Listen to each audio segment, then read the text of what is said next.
तो आइए दोस्तों बात करेंगे छत्तीसगढ़ की आज की दिन भर की ताज़ा खबरों ताज़ा अपडेट के बारे में। तो आज है 6 अगस्त 2020 गुरुवार का दिन। तो वीडियो को लास्ट तक जरूर देखना दोस्तों, ताकि कोई भी खबर छूटने ना पाए। और वीडियो को लाइक शेयर और चैनल को सब्सक्राइब जरूर करना, ताकि आपको छत्तीसगढ़ से जुड़े ताज़ा अपडेट डेली मिलते रहें।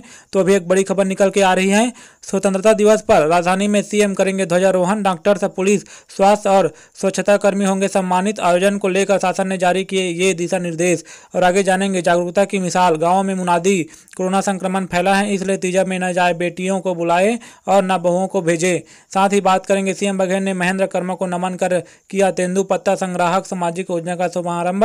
और आगे चीन से फैले कोरोना वायरस पर भी खबर देखेंगे दोस्तों। तो चलिए दोस्तों, बिना टाइम वेस्ट किए सभी खबरों को फटाफट देखते हैं। तो आज की पहली बड़ी खबर है, अयोध्या में श्री राम के मंदिर से पहले छत्तीसगढ़ में तैयार हो जाएंगे चंदखुरी में मां कौशल्या और तुरतुरिया में लव कुश के तीर्थ स्थल। तो भगवान श्री राम की नगरी अयोध्या में 5 अगस्त को श्री राम मंदिर निर्माण का भूमि पूजन हुआ है। इसके साथ ही छत्तीसगढ़ में भगवान श्री राम से जुड़ी उन सभी बातों का एक बार फिर जिक्र शुरू हो गया है जिनका उनके प्रत्यक्ष अप्रत्यक्ष रूप से वास्ता रहा है। माना जा रहा है कि अयोध्या में मंदिर निर्माण से पहले छत्तीसगढ़ में भूपेश सरकार भगवान राम से जुड़े प्रमुख स्थलों को विकसित करने की तैयारी कर रही है। इसमें सबसे पहले चंदखुरी में माता कौशल्या का एकमात्र मंदिर शामिल है। इसे पौराणिक कथाओं जैसा विकसित किया जाएगा। वहीं तुरतुरिया के वाल्मीकि आश्रम में उनके दोनों पुत्र लव व कुश का जन्म स्थल भी तीर्थ स्थल के रूप में विकसित किया जाएगा। इसी तरह बस्तर के रामपाल और रामाराम को भी संवारने की प्लानिंग हो चुकी है। छत्तीसगढ़ के वे सभी स्थान ऐतिहासिक तीर्थ के रूप में विकसित किए जाएंगे जहां से श्री राम ने वनवास काल के दौरान समय बिताया था। तो साथ ही आगे खबर है दोस्तों, जागरूकता की मिसाल। तो गांवों में मुनादी, कोरोना संक्रमण फैला है। तो छत्तीसगढ़ के कई गांवों में तीज की बेटियों को न बुलाने और बहुओं को तीजा न भेजने की मुनादी शुरू हो गई है। शहरी इलाकों में कोरोना के तेजी से फैल रहे संक्रमण को लेकर गांव की पंचायतें अलर्ट हो गई हैं। पंचायतों ने फैसला लिया है कि तीजा पोला में किसी के घर बेटियों को लाया नहीं जाएगा और बहुओं को भेजा नहीं जाएगा। रक्षाबंधन के दिन से ही मुनादी शुरू हो गई है। गांव में कोतवाल गली गली जाकर हांका लगा रहे हैं कि कोरोना को फैलने से रोकने के लिए बेटियों और बहू अपने ससुराल में ही व्रत करेंगी। एक के बाद एक गांव में इस फैसले की खबर फैलने से पंचायतों में बैठकों का दौर शुरू हो गया है। रायपुर, बलौदाबाजार, महासमुंद, बालोद, राजनांदगांव के कई गांवों में इस बारे में फैसला लिया जा चुका है। तो तीज लाने वालों पर होगा जुर्माना। तो तीज लाने वाले पर पंचायत जुर्माना लगाने की तैयारी कर रही है। पंचायत के आदेश का उल्लंघन करने वालों पर भारी जुर्माना लगाया जाएगा। इतना ही नहीं, तीजा बुलाने और भेजने वाले परिवार के लिए गांव की अन्य गतिविधियों में शामिल होने पर 6 महीने तक पाबंदी लगा दी जाएगी। कुछ गांव में ये मुनादी करवा दी गई है कि अगर कोई तीजा पर मायका आता जाता है तो उस गाँव के स्कूल में 14 दिनों तक क्वारंटाइन किया जाएगा। कोरोना टेस्ट कराने के बाद ही घर आने दिया जाएगा। उसके बाद घर पर भी क्वारंटाइन रहना होगा। तो आगे बढ़ते हैं दोस्तों, आगे खबर है, बारिश में हादसा। तो बलौदाबाजार में नाले में बही 20 से ज़्यादा गायें। धमतरी में सीएएफ जवान बाइक समेत नदी में गिरा, ग्रामीणों ने जान बचाई। तो छत्तीसगढ़ के कई इलाकों में पिछले कुछ दिनों से तेज बारिश जारी है। इसके चलते नदी नाले उफान पर हैं। धमतरी में सिहावा क्षेत्र में बुधवार को पुल पार करते समय तेज बहाव में एक सीएएफ का जवान बह गया। हालांकि ग्रामीणों ने उसे बचा लिया। वहीं बलौदाबाजार में सड़क पार करते समय उपनते नाले में 20 से ज़्यादा गायें बह गई। तो बलौदाबाजार कुछ दिन पहले इसी नाले में बहे थे 2 युवक। तो बलौदाबाजार के ग्रामीण क्षेत्र में तेज बारिश का दौर जारी है। इसके कारण कसडोल मार्ग पर बना नाला उफान पर आ गया है। बुधवार को कुछ गायें सड़क पार कर रही थी। इसी दौरान तेज बहाव में 20 से ज़्यादा गायें बह गई। सुरक्षा के चलते कसडोल पिथौरा मुख्य मार्ग बंद कर दिया गया है। कुछ दिनों पहले इसी नाले में 2 युवक बह गए थे। तो धमतरी जवान बाइक सहित नदी में गिरा। तो सिहावा में 2 दिनों से झमाझम बारिश हो रही है। कई पुल पुलिया के ऊपर 2 से 3 फीट पानी का बहाव है, फिर भी लोग जान जोखिम में डालकर पार कर रहे हैं। नारायणपुर में पदस्थ एक सीएएफ जवान नगरी आया था। वह बुधवार को सीता नदी पर बना पुल बाइक से पार कर रहा था। इसी दौरान तेज बहाव में बह गया। हालांकि ग्रामीणों ने उसे बचा लिया। तो इसी बीच अगली बड़ी खबर है दोस्तों, स्वतंत्रता दिवस पर राजधानी में सीएम करेंगे ध्वजारोहण। डॉक्टर्स, पुलिस, स्वास्थ्य और स्वच्छता कर्मी होंगे सम्मानित। तो रायपुर प्रतिवर्ष की भांति इस वर्ष सभी प्रदेश में स्वतंत्रता दिवस 15 अगस्त गरिमामय तरीके से मनाया जाएगा। इस वर्ष कोविड-19 महामारी को ध्यान में रखते हुए विशेष सावधानी बरतते हुए आयोजन किए जाएंगे। राज्य शासन के सामान्य प्रशासन विभाग ने स्वतंत्रता दिवस समारोह के आयोजन के संबंध में दिशा निर्देश जारी किए हैं, जिसके तहत भारत सरकार गृह मंत्रालय एवं स्वास्थ्य एवं परिवार कल्याण मंत्रालय द्वारा कोविड-19 से बचाव हेतु सभी निर्देशों का पालन एवं उपाय सुनिश्चित करते हुए कार्यक्रम आयोजित करने के निर्देश दिए गए हैं। तो जारी निर्देश के तहत स्वतंत्रता दिवस का राज्य स्तरीय समारोह राजधानी रायपुर में स्थानीय पुलिस परेड ग्राउंड में आयोजित होगा, जहां पर मुख्यमंत्री भूपेश बघेल ध्वजारोहण करेंगे। ध्वजारोहण उपरांत पुलिस एवं अर्धसैनिक बलों की टुकड़ियों द्वारा सलामी दी जाएगी। मुख्यमंत्री के द्वारा जनता के नाम संदेश दिया जाएगा। कार्यक्रम में कोरोना वॉरियर्स, डॉक्टरों, पुलिस कर्मियों, स्वास्थ्य कर्मियों एवं स्वच्छता कर्मियों को विशेष रूप से आमंत्रित करते हुए उन्हें सम्मानित किया जाएगा। कार्यक्रम में आने वाले सभी लोगों को मास्क और सामाजिक दूरी आदि का पालन करना अनिवार्य होगा।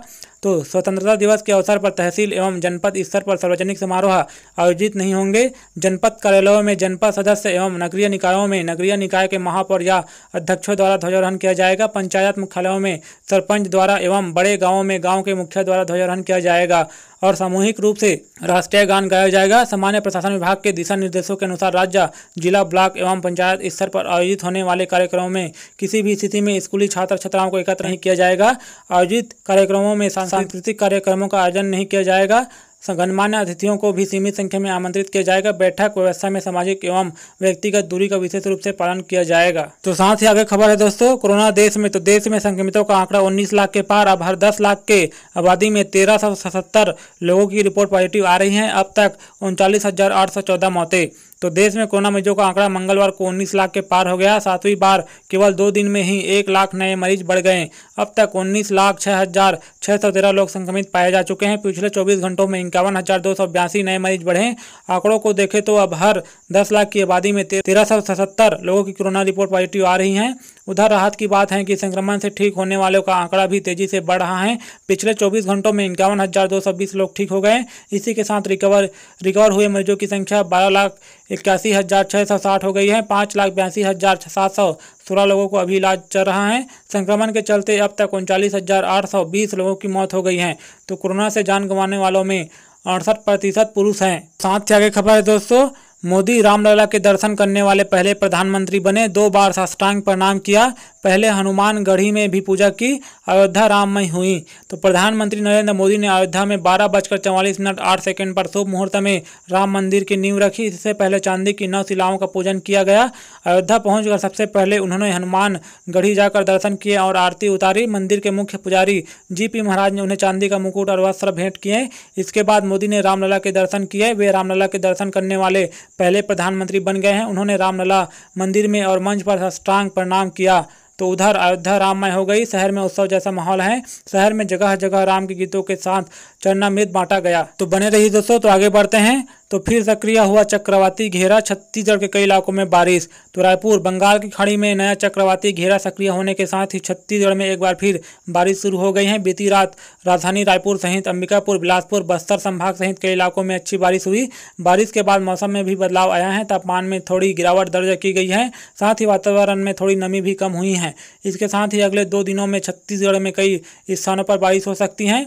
तो छत्तीसगढ़ में पिछले एक पखवाड़े से मानसून ब्रेक के कारण बारिश नहीं होने से किसानों की परेशानी बढ़ गई थी। इस बीच मानसून ट्रफ लाइन से मध्य भारत की ओर खिसकने तथा बंगाल की खाड़ी में चक्रवात सक्रिय होने से छत्तीसगढ़ के कई हिस्सों में अगले 2-3 दिनों तक बारिश की संभावना जताई जा रही है। पिछले 24 घंटों के दौरान सरगुजा संभाग मुख्यालय अंबिकापुर में 20 मिलीमीटर से अधिक बारिश हो चुकी है। इस साल मानसून के सही समय पर सक्रिय होने और जून महीने में ही औसत से अधिक बारिश में जिले में धान की खेती सही समय पर शुरू हो गई थी, लेकिन इसके बाद पूरा जुलाई महीना लगभग बारिश विहीन हो गया। तो आगे बढ़ते हैं दोस्तों। आगे खबर है अयोध्या से छत्तीसगढ़ तक। तो रायपुर में पूर्व CM डॉक्टर रमन सिंह ने विशेष पूजा की। बस्तर और दुर्ग में भी दिखे ऐसे ही नज़ारे।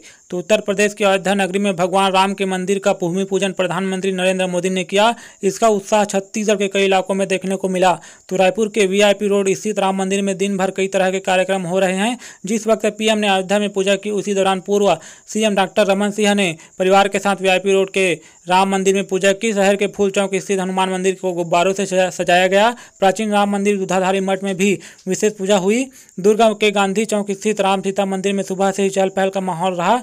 अयोध्या के भूमि पूजन के साथ ही यहाँ भी भगवान राम की महाआरती की गई। मंदिर में शहर के लोग भी पहुंचे और जय श्री राम के नारों के साथ जयकारे लगाए गए। दुर्ग शहर के अलावा भिलाई के रिहायशी इलाकों में भी लोगों ने राम मंदिर भूमि पूजन का उत्साह दिखा। कुछ एक जगहों पर लोगों ने पटाखे भी जलाए। तो आगे बढ़ते हैं दोस्तों। आगे खबर है छत्तीसगढ़, बीजापुर में सुरक्षा बल और नक्सलियों में मुठभेड़।